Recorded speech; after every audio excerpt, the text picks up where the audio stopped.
And we're live. All right. Welcome back, fellow TFFL owners, to your TFFL webcast. It hasn't been weekly for a little while. Happy holidays to everybody. Happy New Year.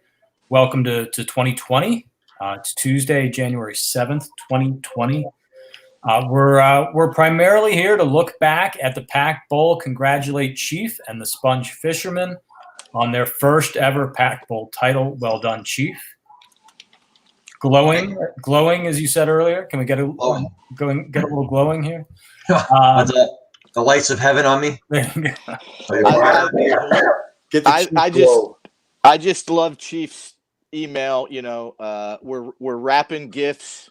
My wife tells me some player, Aaron, Adam, somebody had a big play. Right. Well, it was either going to be Aaron Jones or Aaron Rodgers, so it was really right. Man, we'll come back. We're going to talk a lot about the Pac Bowl here in just a moment. We're also going to look ahead a little bit to the TFFL offseason. We have a commissioner transition taking place literally live on this webcast, and lots of key dates ahead. But we'll do a full segment with Rich, I think, in a couple of weeks, cover a few key dates this evening. And we're going to talk fantasy football tonight. I'm going to go through a list of potential keepers and get your feedback on all of them as we start to shape potential keeper lists heading into the offseason here. But first, let me do our panel introductions. We'll start with our new champions, skipper of the Sponge Fishermen. Chief, welcome. My God, that sounds good. If I'm back here next year, I look forward to hearing that. There you go. Terry, our departing commissioner. Hello. Thank you very much for your service. Thank you. Terry, we will miss you. Not Sorry, flamboyant by any means, Terry, but wildly effective. No drama. Wildly. Mm-hmm. Great work. Berto, high command from Jack's Giant Killers. Dick, how are you? Good. How are you? Good. No applause? Hey, I'll give you applause. Thanks, Terry. You, Kramer, and Michael, but not Terry, pre-gaming and going to a fish show on New Year's Eve or the New Year's Eve. Yes, December 30th. Great show. Awesome concert. Yes. Nice job. And Hank, czar and CEO of the K-Wheels, our IT director. Yes. Hello. How are we, everyone? I'll give you an applause. Thank you, buddy. Appreciate it. Happy New Year, everyone. Good to see you. You know, it's nice to have the champion on the panel. I mean, Chief, you know, we've been talking about it for years. It's nice work, man. Exciting. And of course, you realize that I drove myself to the draft this year. Shit. Yes. This is bad karma in that case. But That might be the thing. But I don't think you can make that conclusion. I see no connection at all. There's no connection there. Yeah, sounds like weird interpretation. Yeah, it could be. It could be. All All right. right. So your TFFL trivia question for this evening. Is Hank already waving that off? No, I have very little chance of getting it right, but let's go ahead. Here's the exciting part. All right. So we're going to focus on the Packed Bowl loser with the highest scoring effort. Does that make sense? The Packed Bowl loser with the most points ever for a Packed Bowl loser. If you can nail the exact number for the Packed Bowl losing team with the most points, I'll give you 15 points. Wow. I'm mad at myself because I was thinking about, I knew the trivia question was going to be, I thought about this earlier. I knew it was going to be a Pac Bowl question, and I got distracted. Look at the archives. And I'm going to help you guys narrow it down a little bit too. Here's the other part of your question. Did the highest scoring Pac Bowl losing effort occur in the 80s, the 90s? I'm not looking for a year here, but a point total. Or figure that out. Or did this team break 100 and still lose the Pac Bowl? That part of it, I'll give you 3 points for the correct multiple All right, choice. so the team. It seems like if a team lost breaking 100, So you want the team score? I would remember that. I just want the specific score, and then I want you to obviously put it in one of those 3 buckets. All right. Wow. So 2 levels of points available to you here. We've had some very high scoring packed bowls. All right, so let's go over to our commissioner's corner now.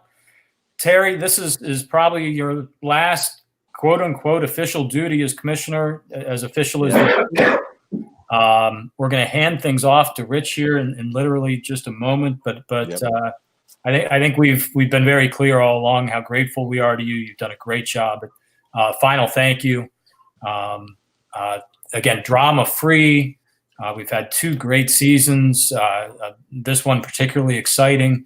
I think you mentioned on email, the quick pivot to Asheville was just brilliant. Yes. And a highlight I think we'll always remember. You really set the bar high in terms of the essential document, getting that out often and early after transaction after transaction. Very well done. Yeah. Thank you. Thank you. Well, thank you. As Kramer once chided me on email, a chicken in every pot and an essential document in every email. But, that was mainly so I wouldn't forget things. But I had shied away from being commissioner for about 2 decades. But I enjoyed the 2-year run. And, Chief, I don't know how you did 4. 2 years seems about right, but I enjoyed it. Thank you, Terry. It flew by. Seems like you just started, man. Yes. So, Terry, I didn't prep you for this, but Hank, I think in a matter of seconds is going to welcome Rich on from backstage. What's the one piece of advice I want you to be ready to pass on to Rich when he gets here? Think about that for a moment. Okay. All right. Let's bring our new commissioner on. I'm waiting for him to join us still. He's not here yet. I sent him the link and he's on. I thought we had him ready to go. That was not. You can stall a little bit more here. He's at the standby. I gave him the 5-minute warning and I sent him the link and I'm pinging him. We're all excited. You know why we're waiting here. Traffic. Just to stall a little bit, but was there one? There really was no controversy throughout the Rodgers administration that I can think of. Was there? There was the Devonta Freeman IR controversy. Mm-hmm. Oh, right. Last year. Okay. And then I had a couple of missteps this year. I wouldn't call them controversies. My rules chairman didn't remind me of a rule, so we still had some erroneous scoring, which didn't get fixed until about week 5 or 6. Yeah, that's not. But that wasn't a big deal. It didn't affect any games. But right. I think the only Devonta Freeman one was a minor crisis. Yeah. But I have no memory of this whatsoever. That doesn't mean I have no idea. Terry, I thought you were a perfect commissioner. Yeah, well, my favorite email that I remember that I sent the whole time I was commissioner was the wheels and the killers were going back and forth. I think Berto said, "Commissioner, this is BS. We need to stop these guys." And I said, "I'm not going to stop anything. They have a right to their opinion, just like I have a right to ignore everything, which I'm going to do right now." Right now. That was exactly the tone. Phil's collusionary tactics. That's true. We did forget about that. That's correct. That's an issue for every administration. That's nothing new. Like North Korea. Somehow you keep having trade partners. Hank's agenda isn't working. My appeals to the league have gone on deaf ears in terms of this. It's subtle, but it's worked. Well, I want to do what I can to try and hamstring the killers. Far too much success over the years, and we need to see that come to an end. Phil, should we announce our trade? What do we have a trade? Yeah. No. What trade do we have? Didn't we say Ertz for DK Metcalf? No, that was the trade. You agreed to that. Don't you remember? No. How good did DK Metcalf look? He was awesome, man. Yeah. I'm very excited to have him as a member of the K Wheels to hopefully torment the Killers for a decade. Let's see it happen. All those scouts and GMs who let him drop to the because his 3-cone agility drill wasn't very good. So I think he also had a little bit of a weed problem as well. But either way, that just puts him higher on my team's list. So right. All right. So Rich is do we have Rich? No, he's coming on. He's coming. He said 2 minutes. So let me set the stage again. In 2 weeks, I think with Rich's blessing and availability, we'll do a full-on off-season agenda webcast. The thing I asked him to make sure he came on with tonight is a date by which we need draft location proposals in hand before we have to pivot back to Myrtle Beach and lock something down. So, hey, Rich, welcome, TFFL Commissioner. Rich. There he is. There he is. Hey. Is there some sort of coordination where Terry has to pass something over to me? No, there you go. Yeah. This is kind of the casual, cocktail party to say goodbye to our outgoing commissioner and to welcome you to the team here. And you get to put up with me and Berto and Chief and Stick for a while. Can't wait. All right. Look forward to it. Chief, is Rich upside down or no? No, Terry's the only guy who's ever upside down. If it was a true passing of the baton, they should switch the orientation. Yes. But maybe that's the next webcast. We have to reach this way, Terry. We'll work on that. Reach through Berto's head. Hey, so I did ask Terry to pass along one piece of advice to you that you will need as a new commissioner. I don't know if he's got it ironed out yet, but yeah, well, it's one piece of advice I would pass on, and I think it's very simple. Is just stay on top of things. Don't let anything fester. If there's a trade, write it down. If there's whatever it is, just stay on top of it. I know it worked for me. I smoke a lot of weed. Rich, I know you do too. So I'm just passing that on. Yes. I have other challenges than a lot of you guys, but I mean, that's a good life tactic. I mean, I write everything down now. It's like, if I don't write it down, it's not going to happen. Yeah. All right, so that means we're all screwed. Yeah. You write it down. It's all right. That's just a microcosm of life. No, I did. Rich and I sent him an email and I didn't get back to him, but Rich and I are going to have a quick phone call one of these days just on the ins and outs of the com.com and certain foibles and whatever else I can think of. But we'll do that as part of the handoff. Excellent. I'm looking forward to it. Maybe we could do it during one of the playoff games this weekend. Sure. That could work out. Sunday would be better if you can do that. Sunday early game would be all right. All right, good. I think that's sounds like a plan. Peaceful transition of power. Love it. So, Rich, I was just saying before you came on, in a couple weeks, if your availability allows, we'll do a full-on off-season agenda webcast. We'll do a little, outline of the rules process, talk maybe a little more about draft locations. But I think it's important for now to get people thinking about some sort of a deadline for when they will have to turn in proposals for alternate draft locations. And if we don't get anything in by that date, we got to be ready to, pivot to Myrtle Beach and get something good. All right. Well, my suggestion is to immediately check in to see if Spiffy Diggs is available, and that proposals can start right now. So please don't hesitate. If you have an idea or you want to submit them, the proposal email door is open. So please do send it over. The deadline for proposals will be February 15th. We'll give a little break between the Super Bowl and a couple of weeks there and allow people. He's giving us some thought. Yeah, Taking charge. he's ready. Start thinking about your rules. Rules process starts March 1st.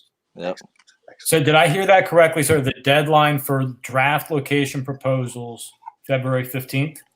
Saturday, February 15th. All right. Get him in. That is plenty of time, folks. Again, celebrate your Valentine's Day on the 14th, and then there you go, 15th. I'll be honest, I'm going back to Asheville. Don't let those guys send you an email on the 15th saying I need another week. It's fool's gold.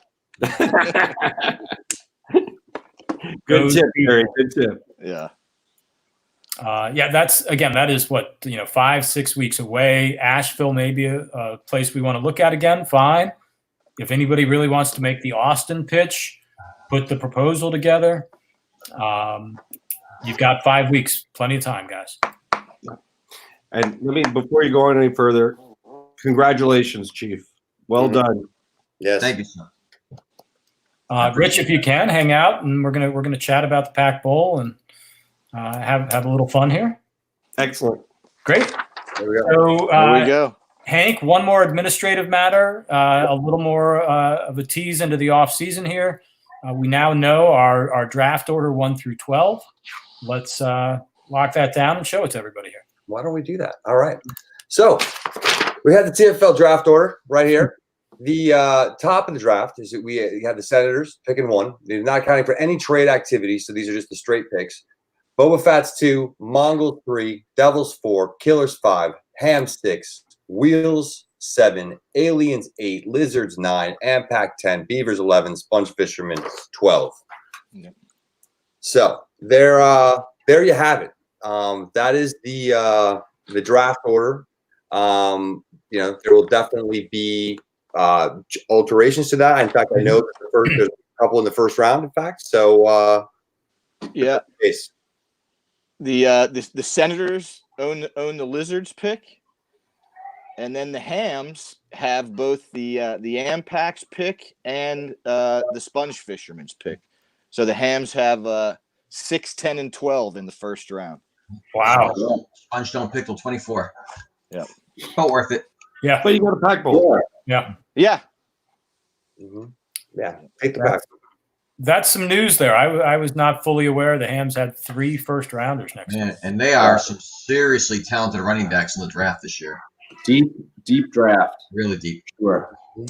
Deep in receivers as well. Yeah. Some good ones. So, yep.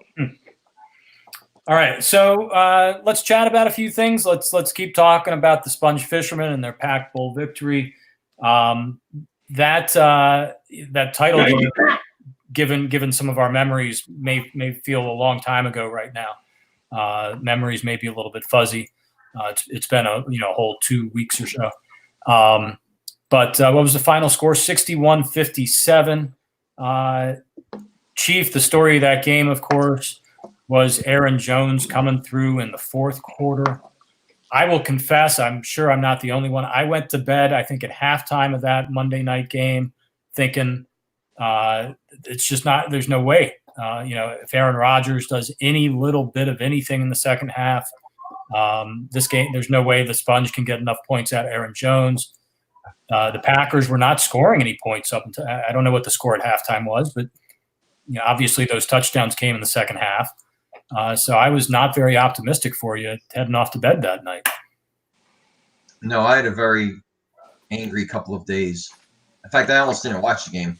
Thorne was like, "Hey, you want to chat during the game?" I said, "No, I don't watch the game." I was still just so furious about the whole Andy Dalton thing. that was seriously, it was like my attitude was shot for days. Days.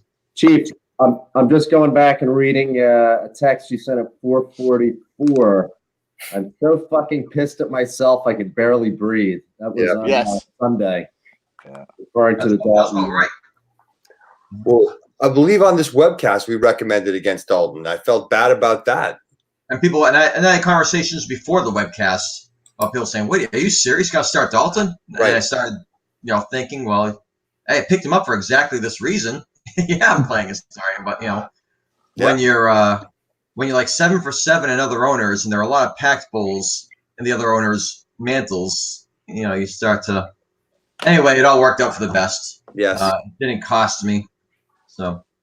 So just for the record, that's 37 points from Andy Dalton, 38 points from Daniel Jones on the bench, Jameis Winston with 9 in the starting lineup.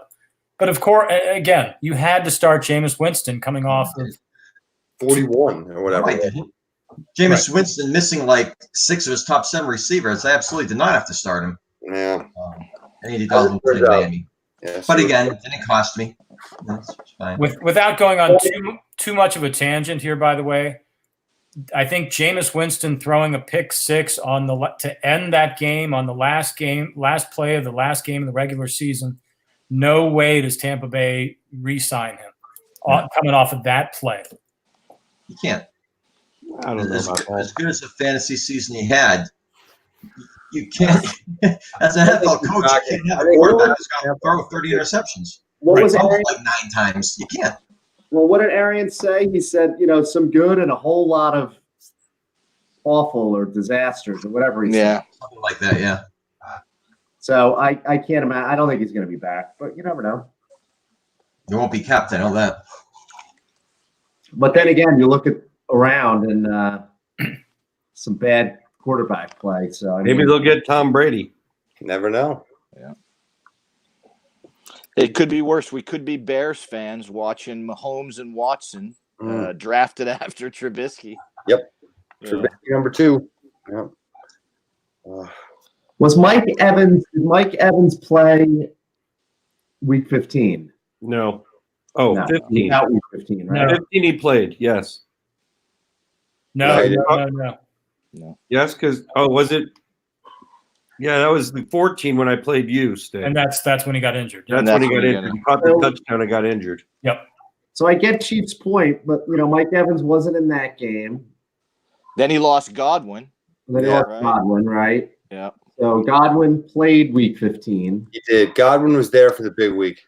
Yeah. Okay. All right. I don't know. It's yeah. They lost their number 4 guy. The only guy who was actually on a depth chart who played was Rashad Perryman. Mm-hmm.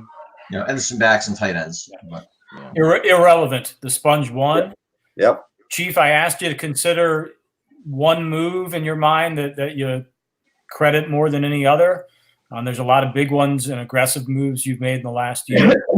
What did you come up with? and I would say not one of the ones you mentioned.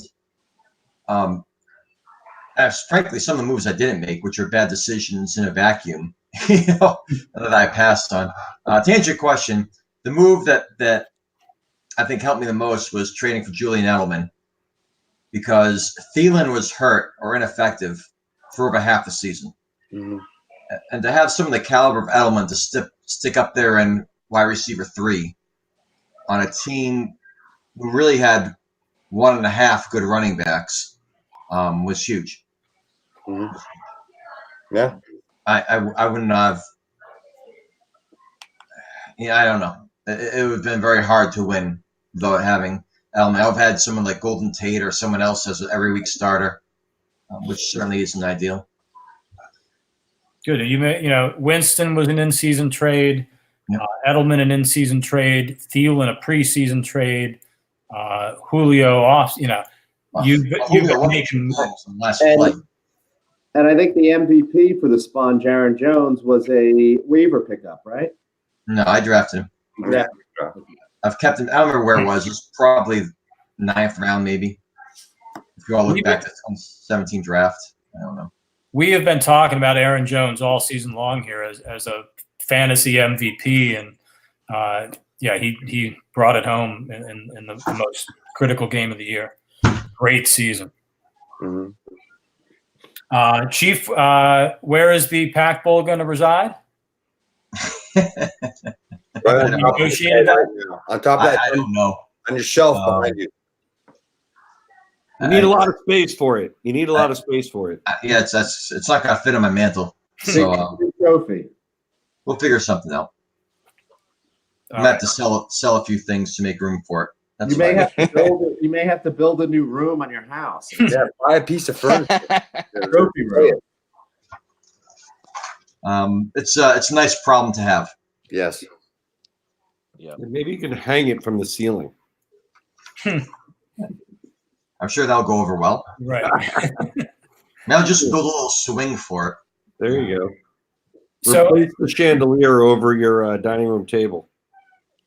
as happy as we all are for you, Chief, I think we're all very excited now because we're all 0-0. It's 2020. It's a new season. We're going to move on a little bit here. Let's start talking about what's next for the Sponge Fishermen. Can they repeat in 2020? Any big off-season decisions you're already thinking about, Chief? And for the panel, what do you see as the biggest worry or priority here for the Chief, for the Sponge? I just found now. Aaron Jones was my second 8th round pick in the 2017 draft. That round went Taylor Gabriel, Mason Crosby, Devin Funchess, Will Lutz, J.J. Nelson, Cairo Santos, Chris Thompson, Charles Sims, Austin Hooper, Aaron Jones. Wow. Cooper Kupp actually was Lizards 2 picks after that.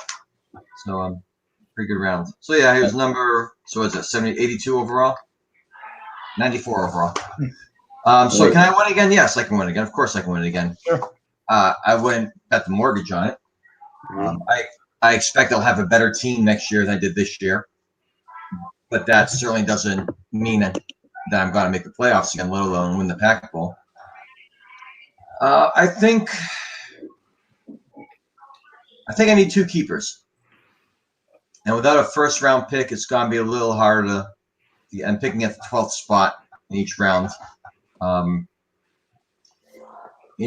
think Matt Brady's time as a keeper is done. Has to be. Mostert just took over that job and looked great, frankly. And maybe 1 keeper. I'll say. I think I will keep a quarterback, though. It might be Daniel Jones, to be honest with you, or I'll trade for a different quarterback. I got the quarterbacks. You've got Daniel Jones is probably the most interesting of them, but is he the safest one to keep? Who knows? I mean, and then what about David Montgomery? Are you going to keep David Montgomery? Of course. I got Montgomery and Jones. Yeah. Edelman is the odd man out. Or either that or you keep 4 receivers. I mean, he doesn't. I was going to say that with Thielen, he has 6. Who's the 7th that you're counting? I'm counting Edelman for him. So I had it exactly as Chief said, right? So Aaron Jones, Montgomery, Julio Jones, Devontae Adams, Adam Thielen, and a quarterback. Right. Yeah. So right. So I don't want to keep Edelman. I can't keep Breida. Obviously, I'm not going to keep O.J. Howard again unless he goes to a team that's going to use him. Maybe Golden Tate. As an aside, that Tampa Bay turned down a Patriots first-round pick for a guy they weren't going to use. Maybe I'm bitter because the Patriots certainly could have used him. But, man, if you're not going to use the guy, why would you not take a first-round pick for him at the trade deadline? So Edelman's your 7th that you're looking to replace? Yeah, 6 out of the 7th place. Edelman, Breida. I don't even know if I have to have another running back there somewhere. Peyton Barber? No, not really. Yeah. I don't say I have a 7th keeper to replace. If you want to say Edelman's my number 7 guy, okay, that's fine. Well, Hunter Renfrow. Yeah. Yeah, he's an exciting guy. I can't imagine he's a keeper. Not a keeper, but I would. After Edelman, I'd put him next, but not keeper worthy. You can go with the 2 quarterback strategy. Could maybe Winston's my 7th keeper. That's right. Maybe Jack Doyle's my 7th. I don't know. Let me ask a bigger picture question here, and we'll transition a little bit away from focusing just on the Sponge. For all of our talk this year and for all of the Sponge's success this year, streaming quarterbacks, and in the Sponge's case, they started 4 different quarterbacks throughout the year. Does that mean we will see fewer franchises keeping a quarterback heading into 2020? Can you make the argument, I don't need a number 1 guy that I need to lock down. I'm going to go draft 3 of them? No, I mean, I'll tell you, I learned a lesson this year because I think, frankly, my team was good enough to make the playoffs if I had gotten the right quarterback. And my quarterback situation was the worst it's been in a long time. So I don't know I don't know if that means I'm going to trade for somebody or give something of, significant value up for a QB, but you got to do better at QB because it killed me this year. And Chief, was able to navigate that well, but I don't think it changes the dynamic. There are people are going to look at it differently. How they're, how they responded this year. And Chief did it, with Winston and a couple other guys, and that panned out. But some of us were totally screwed by the quarterback position. So I think you're going to have puts and takes. I think the Beavers were every bit as successful as I was, right? They picked up Andy Dalton to start a couple games, or they tapped him to start a couple games, which you won. They had a third quarterback. Sam Darnold. They started. Darnold. All right, he had a couple, but they had another one. I think in the playoffs, I think they sat Rodgers for another one. Garoppolo. Yeah. So, he was very focused on a game-to-game approach with Aaron Rodgers on his roster. Mm-hmm. And it turned out to be a good move. Yep. But, I don't think – there's never been one strategy. There's not going to be one strategy. I don't think Nick's very worried about getting a second and third quarterback behind Lamar Jackson right now. Mm-mm. I don't think the Hams really need to be worried about, backing up Patrick Mahomes right now. If you're going in with, Kirk Cousins as your starter, then maybe you do. Right. It's a matter of the guys. You only got about 8 or 10 guys who are locked down number one. As long as they're healthy, you're starting them guys. I don't think there's that many. And maybe it's not. Maybe it's 5 or 6. And like you said, if Aaron Rodgers is not that guy, then Tom Brady's obviously not that guy. Yeah, I mean it's a bit of a changing of the guard quarterback position in the NFL. So out with the Breeze and Brady and maybe Rodgers. Let's ask the new commissioner. Is Dak Prescott reached every week status? So with his new coach, I think there's strong potential there. Mm-hmm. He signs a big deal in the offseason. You got to look at it. No question. Mm-hmm. No question. I thought he played really well under interesting conditions this year. Well, and he fits the mold of this new quarterback we're talking about, where it's not just all drop back, arm strength. How accurate are you? It's much more about athletics and running and making plays and improvising, and he can do it. You can. I think Rich answered that question throughout the season. Dak Prescott was the every week quarterback for the Lizards. Yeah, we only spot played Mayfield here. Amari Cooper obviously had another very good year, but Michael Gallup over 1,000 yards there as well this year. Mm-hmm. Yeah. Hey, so that was just a bonus question I threw at you, and it led to another bonus question that I can't help but ask. Berto, I'm going to put you on the spot here. You somewhat admitted to this, but let me make it more pointed. Chief had great success this year streaming quarterbacks. As Chief just said, and I've already forgotten it, who else had success? The Beavers. The Aliens, who transitioned from Carson Wentz early in the year to Matt Stafford mid-year to Drew Brees at the end of the year. Another example of that. What did you do wrong if that was what kept you out of the playoffs? I don't know. I just was waiting for Rivers to turn it around. I thought he would. And then, I don't know what week I realized that the offensive line was hideous, was awful. And then I spent a lot of time, frankly, dicking around trying to get Russell Wilson. No avail. I mean, that went on for weeks. And I was kind of hemming and hawing because I was, instead of just going for it, which I should have done earlier, for cheaper, could have gotten him for cheaper than what we wound up getting him for. I didn't go strong to the hole, so to speak. So I let it linger, and then it was too late. And the day that he made the trade with Ralph, I had an offer on the table, so he was going back and forth between the two of us, and it didn't pan out. But it was too late by that point anyway. But So yeah, I didn't do a good job at the quarterback position.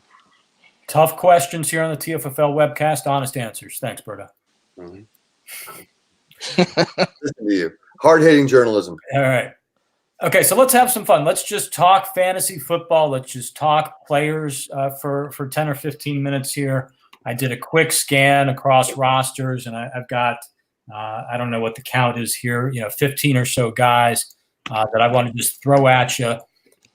As I said in preparation, use all the context you want or none of it in terms of understanding a TFFL franchise's full list of keeper options or positional scarcity.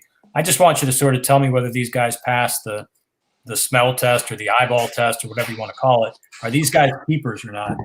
And let me start with, let me just pick an interesting name here.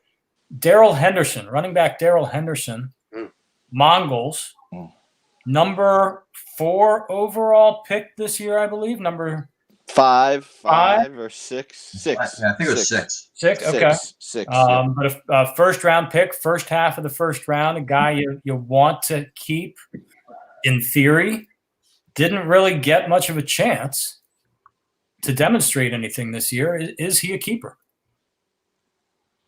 I mean,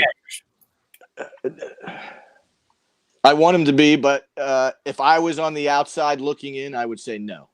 If he wasn't a Mongol. I am on the outside looking in, and I think he's worth protecting for a year. Yeah, I kind of agree. I mean, based on your roster, I think,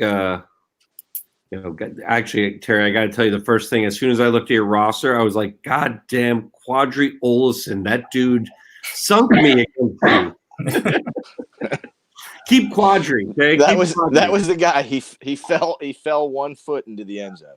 Unbelievable. I lost the game because of him. But I think he is a keeper. You get Geis back. I mean, yeah, I am leaning towards keeping him for absolutely no reason other than that. He has potential, and I'm not going to give up on a first-round pick after 1 year. If we're having this same conversation at this time next year, maybe the decision is different. But yeah, obviously the caveat is unless you make a multiplayer trade and you end up bumping him down. So go ahead, Berta. No, I was just going to say, I think he's a keeper for the Mongols at this point, yes. Yep. All right, so let me take Terry's point. Let's fast forward a year and talk about a similar situation. Rashad Penny, running back Rashad Penny, number 4 overall pick for the Dirt Devils 2 years ago now. When he gets an opportunity in Seattle, I think he's shown he's got talent. He has not gotten a lot of those opportunities. He's now got a serious injury he's recovering from. I don't know what the timetable is on that, but does Nick 2 years in have to keep this guy? No. So Chris Carson demonstrated, even with the fumbles that he had in the first half of the season, that he's the guy in Seattle. So Penny has not shown the ability to stay on the field. He's got a serious injury. I mean, Carson has a broken hip too, but I do not think Penny is a keeper. Yeah, I'm a hard no. That's just devastating injury for running back. If he gets some kind of the Adrian Peterson magic from 2009 or whatever year it was, we came off after missing a year and was MVP. He looks that great in April, May, August, whatever. Okay, fine, maybe, but that's just so far fetched to me. There is a legitimate possibility he's done as an NFL player. So, I know the Lizards will join me in taking great offense to Rashad Penny being compared to Adrian Peterson. I mean, Adrian Peterson's a freak of nature. Well, I'm not. That's the point. Yeah. Yep. Hey, sticking at the running back position, let's move on to more of a veteran, proven player. Is running back David Johnson done? Depends. I've heard nothing. I have no idea. I don't know if he gets traded to another team like Tampa Bay, he could very well revive himself under Arians there. Well, Jones got that job locked down. Why would that not happen? That's a great thought. I think it's a strong possibility for him. I think he might be one of those rare guys. And again, it obviously depends on the strength of your keeper list. That if he's a free agent during cut down day, he might still be keeper worthy. I mean, he's that talented. You don't see a running back who can do everything like he can. There's probably 3 or 4 of them in the league. I don't know why, Boyd James in Arizona prefers Kenyon Drake. Whatever. Kenyon Drake certainly had a good few weeks when he was there. But I do think he's a keeper. Question there, is Kenyon Drake fool's gold? No, I think he showed enough. The one thing about David Johnson is he is 28. I don't know when he's turning 29. He clearly didn't fit in that offense. They like Kenyon Drake more in that offense. Listen, but if he goes somewhere else, absolutely a keeper. If he stays with Arizona, I don't think so. I mean, I got the feeling from reading about Johnson this year that, and maybe I just interpreted it wrong, but that physically he's just not the same anymore. So even back to 100% full health doesn't mean what it used to, and whether that's just leg injuries, he lost a little burst or whatever it is, he might not have it. But to Chief's point, if I'm wrong, he can do everything. But I think there's a legitimate concern that he might be a shell of his former self. And to the point about Kenyon Drake, since I've been holding on to him for 3 years now, this is Adam Gase. Fuck you. This is what he could have been doing all along. So playing behind Frank Gore for no reason. Every time he touched the ball, he seemed like he would break a big play, and then they would put him back in the closet. So well, listen, NFL 100 should be having their own TV series about who's the bigger fraud in the last 100 years, Eric Mangini or Adam Gase. Yeah, because the guy's just awful. He is. The fact that he's an NFL head coach on his second job, it blows my mind. Yeah. What is it about Frank Gore that keeps the running backs down? He kept Kenyon Drake down. I felt that way all season about Devin Singletary in Buffalo, that he was keeping him down. Until about December. I don't think he got kept down by. I don't think yet. Singletary got kept down. They eased him in the beginning, and and then he got hurt, and as soon as he was back healthy, Yeah, I think it was a proper ramp up for Singletary. Gore in the beginning, and then phased him out. And why is Gore in the fourth quarter of that playoff game? You needed a play. Singletary should have been in there. Well, I was going crazy. la la la la la la. I'm sorry, Rich, and this is a tangent from our keeper discussion, but as long as we're talking the fourth quarter of that Buffalo game, not enough has been written and screamed about Josh Allen's insane attempt at a lateral. Yeah. Laterals, the sacks he took. Forget the sacks, which were just insane. I mean, what a meltdown under pressure for a guy who otherwise looks like, Patrick Mahomes light out there. I know. I haven't seen anything like that lateral. Yeah, that was a total brain skip. Yeah. He is an athlete though, and he showed it, and he's going to get better, and he is younger.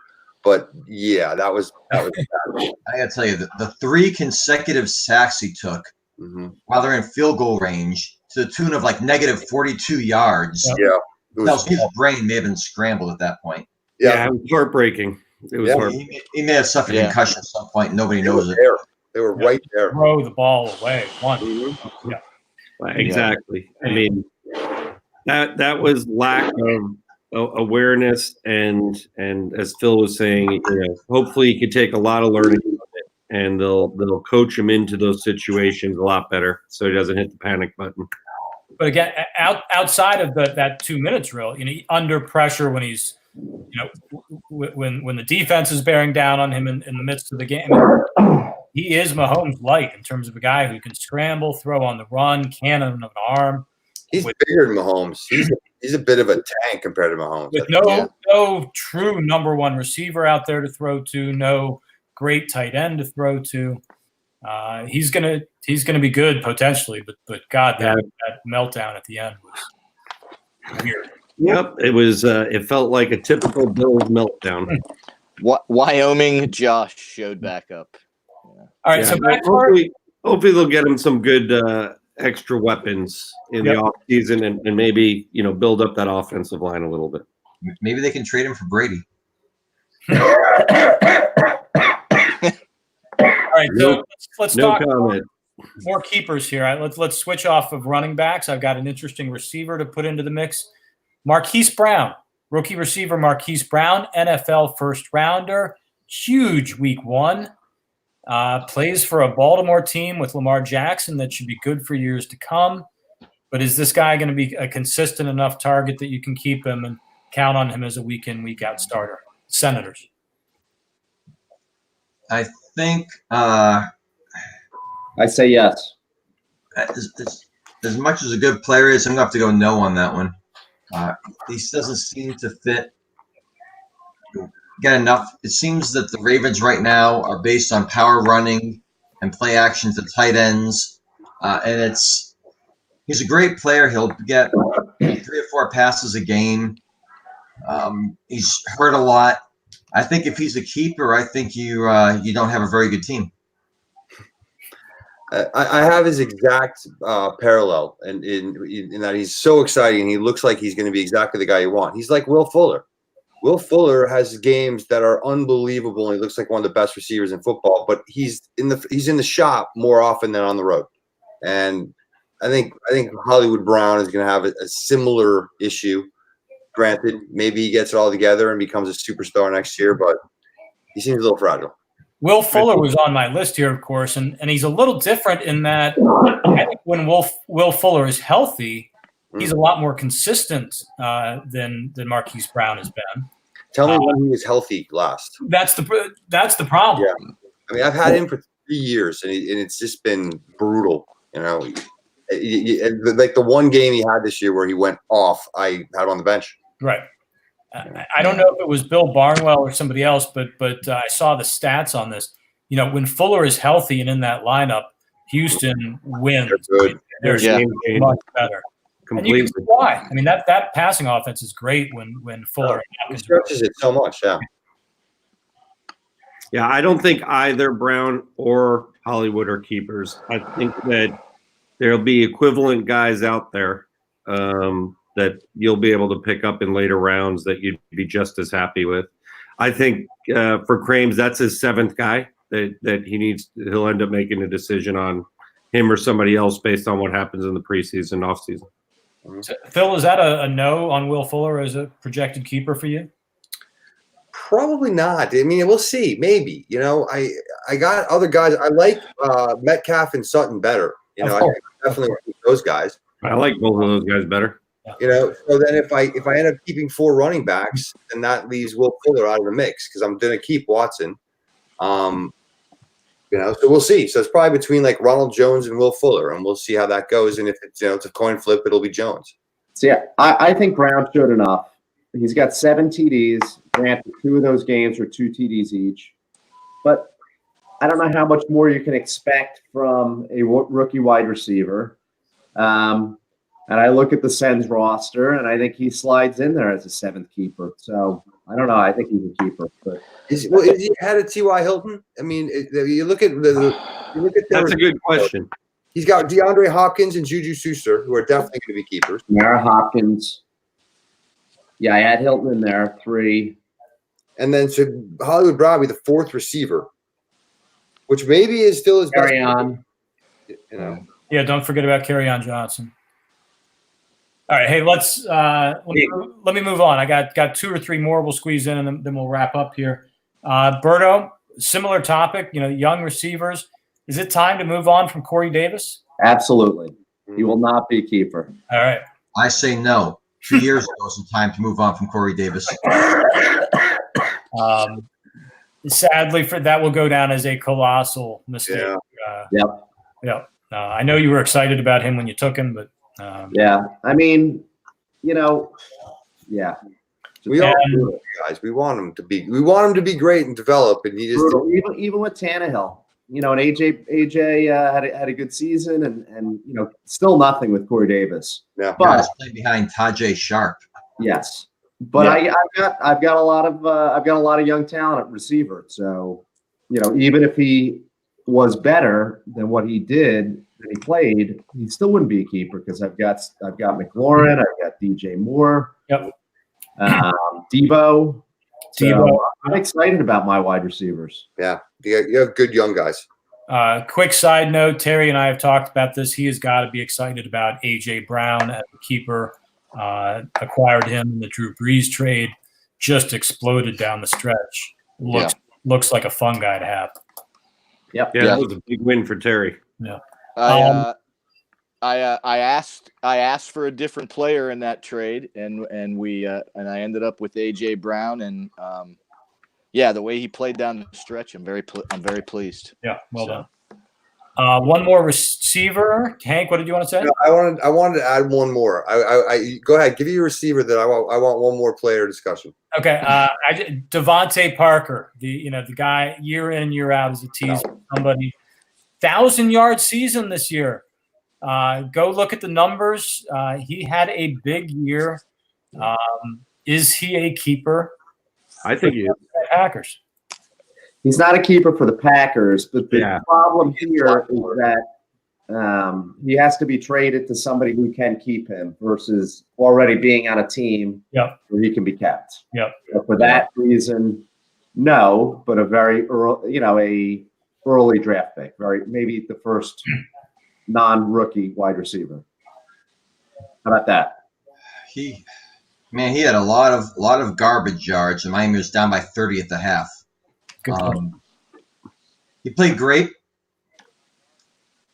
Personally, if it was on my team, I wouldn't keep him, but I sure as hell be trying to trade him and convince somebody he was a keeper. Yeah. He's a keeper for somebody, probably. I don't want him. Hank, who's your player you want to talk about? No, I want to talk to the aliens about your keeper dilemma between Drew Brees and Carson Wentz, and neither, both. I didn't put any quarterbacks on my list because they really do sort of require looking at the grand scheme of things. Market there. Yeah. And to answer your question, I'd have to look at the aliens keeper list as a whole, but I think it's quite possible I could keep both of them. Mm-hmm. I don't think I have a great keeper list shaping up. I bring that up because I might have liked to have held on to A.J. Brown in retrospect. Mm-hmm. But I'm thinking about that question every day already. I could throw you a ninth or something for Wentz. I think Wentz has got some value for more than one franchise, and he may be on the block.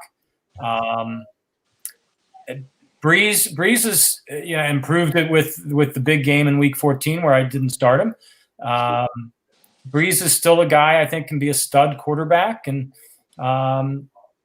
Wentz I'm not sure has quite risen to that level yet. I'd like to. Here's my short answers. Let's see what Philadelphia does in terms of the weapons. They've got to upgrade their receivers. But with Miles Sanders, Zach Ertz, the pieces are there. You need some receivers.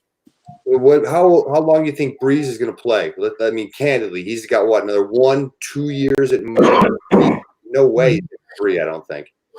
No. I think I would be keeping him for 1 year, and that's why maybe I keep both of them. But I think that's also in part because again, I'm not sure I've got 6 other strong keepers. Well, and the other piece that maybe Berto wants to chime in, or Eagles fans, is how confident are you in Wentz right now? I mean, just as a general. I mean, he came into the league, he looked great, and look, I'm a homer for him because he's from North Dakota. But how great do you feel as him as the guy going forward? I'll tell you, Sunday was very depressing. Yeah. I understand the hits and you get a concussion, it happens, but God damn, it's just big games and playoffs. This guy is not available. It's Will Fuller, man. What really bugs me about Wentz, he's got a strong arm. He's pretty accurate quarterback. He just holds on to the ball too long. And I think that's something that can be coached out of him. You can't teach arm strength. You can't teach accuracy. Well, you can't teach accuracy, but But getting rid of the ball quicker is just it seems like something that they could just tweak and do. And I think the issue partly was due to the fact that the receivers were so banged up and Alshon was out, and they had all those issues there. Mhm. I mean, for a while, Ertz being out and Sanders out and Jordan Howard out. I mean, they were devastated. And, Wentz had a few good games at the end of the year, for sure, and got him into the playoffs. But just not being able to be in that game on Sunday really did leave a bad taste in my mouth. But that being said, again, you look across the NFL, and I will take Carson Wentz over most every other team out there, barring 8 whatever teams. But I guess my answer is, do I feel extremely confident with him going forward? No, but looking at the alternatives, I'll take Carson Wentz. It's the same thing we talked about earlier. There's only so many guys who are locked down. Yes, he's the guy. He's the one, both fantasy and pro quarterback-wise. Wentz was looking like one of those guys in probably in both cases. And that last, I don't know, half of this season, Pat, probably. Yep. A lot of question marks came up, and maybe he still is, and he'll show it. But you don't feel as good about him as you probably did a year ago. No, and you look at, for all the talk of people like Lamar Jackson or other people running, or Russell Wilson even. Russell Wilson slides or he gets out of bounds. He doesn't take big hits. Carson Wentz takes big hits often. Mm-hmm. And that is a big issue. And they gotta sort that out. And it's not like the offensive line is bad. Yes, the offensive line had some injuries too, but it is a pretty solid offensive line. But there are some things that I guess that are only going to come with being in the league a few years now and having some of these injuries, and he's got to get past that. Otherwise, his career is going to be very short because he is going to take that career-ending hit. But you look at the results, look at the stats. Wentz was a 4,000-yard passer this year. Was actually, correct me if I'm wrong, healthy for all 16 weeks. This season, I think 29 touchdown passes, 7 interceptions, got them to the playoffs no matter how weak that division was, with so few weapons to throw to. If you're talking about him staying healthy, not about him being a good quarterback. Correct. Yeah. To me, the underrated story in Philadelphia this year, and it's an alien story as well, is how much of a bust J.J. Arcega-Whiteside was, because that guy was on the field given all the injuries and was invisible for 8 games. I agree with that 100%. Yep, very frustrating. 2nd round pick and all the opportunities in the world and did nothing. Yeah, I mean their best receiver down the stretch was a former collegiate quarterback, right? Ward. Greg Ward. Yeah. All right, let's start to wrap up here. We're almost at an hour. Let me give you your trivia answer. I didn't even get the question. All right, Rich, real quick. I have no idea on this. We're talking about the Packed Bowl losing team with the most points scored, if that makes sense, Rich. Okay, that makes sense. What is the exact number? 89. How much? 89. All right, we'll take that. The actual answer is 80. It was not as high scoring as you might have imagined. This is my first answer. That's the number 2 score, Hank. What? The runner-up for highest score among losing Pack Bowl teams. That's number 2. That answer would have gotten you some points. No. 80. Let me give Did you the Wizards put up 80 and lose to the Wait, so 80 is the answer? 80 is the answer. So anybody who said in the 80s, and that will include Rich, gets 3 points. Chief and Rich? Chief and Rich. Okay. I'm the worst TFFL trivia player ever. No, You're going to turn that around for the committee. you and me, buddy. So let me just new season right there. in 2000 beat you last year. in 2011 the Beavers beat the Boba Fats 86-80, and that is the highest scoring effort by a losing Pac Bowl team. Good matchup right there. I wonder what the closest one was. Do you ever know offhand? The So- closest Pac-Bowl? What year? That may take me a quick minute to check out. It might have been this year. I was going to say this year's Killer score. Wheels. That was my first impression. There you go. Yeah, Killers Wheels in that class, Killer Wheels. 80 to 79. Yeah. Yeah, that was the one that I guessed. That was it. Very That good one game. point game? I didn't realize that. Yeah. Greatest TFFL game ever played. Yeah, we were waiting on Harry Douglas trying to get one more point on Monday night. Oh, Yeah, I don't want to talk. He's like 3 yards short. It's not. I don't want to talk about it. Let's rehash the whole thing. It's not. All right. So wait a second. So the Boba Fett lost 80 to 86 to the Beavers Correct. in what year? And we don't know what year. 2011.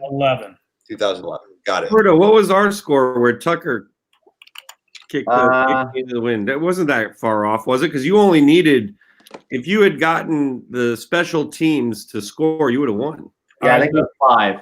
I'll answer that in a second. So this year's Pac Bowl, 61 to 57, was more reflective of kind of the average score we see in Pac Bowls. 60 to 56 in 2017, and 56 to 50, I think, is the game you're talking about. Lizards over the Giant Killers in 2016. Yes. I thought it was 5, but okay, 6. All right, so Hank, why don't you put a bow on TFFL trivia for the year? Well, I did. This is actually week 1 of 2020. We're starting now. So right now, the Chief Bork with 3, and Berto, Hank, and TR with 0. 0. All right. All right. And just to recap the 2019 standings, Bork and Thorny were the only guests to score. They put up 4 points between them last year. TR had 24. Hank had 31. Berto had 35. And Chief ran away with it with 42. What a big year for Chief. And Pac-Bowl and the trivia championship. Well, here's the thing. How what did you things. get for that? Is there a special hat? I'll pick one. This is how great things have been for me. In the last 2 decades, between the Patriots and Sponge Fishermen, we have 7 world championships. Keep rolling. And back-to-back trivia title. That's true. Wow. There should be a special hat. We'll have to have a trivia trophy. Rich, you're going to have the power to institute a special hat for the next 2 years if you would like. Oh, the sweeping changes coming to the TFFL. Hats for everybody. And Richie, we'll talk about this later. Yes, sir. I want in on the FAIR pick overhaul. I think I have the answer. Excellent. Wow. Looking forward to it. We have between now and March 1st, when the rules process starts, to ponder it all. I think we have it. I'm happy to send you the draft notes from the previous efforts and deep thought that went into some of the thinking. And you can take it from there.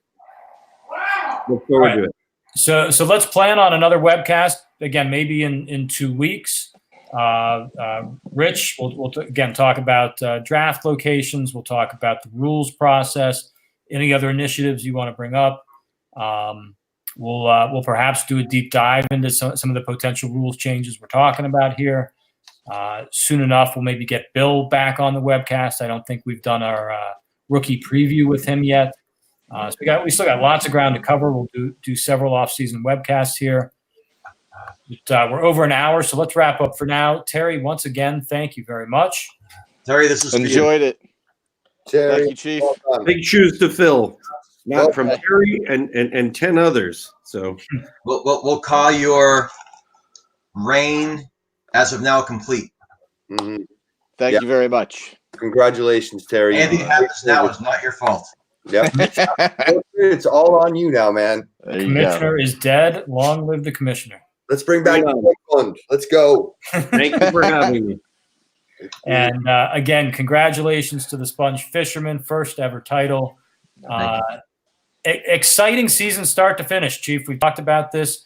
Last minute finishes going all the way back to week 1, several of them early in the season, 2 over the Amsterdam Packers and the Beavers in the playoffs to close it out. Great season for the Sponge Fishermen. It wasn't that. Well done. Well done. Well Yep. done. All right. So good luck to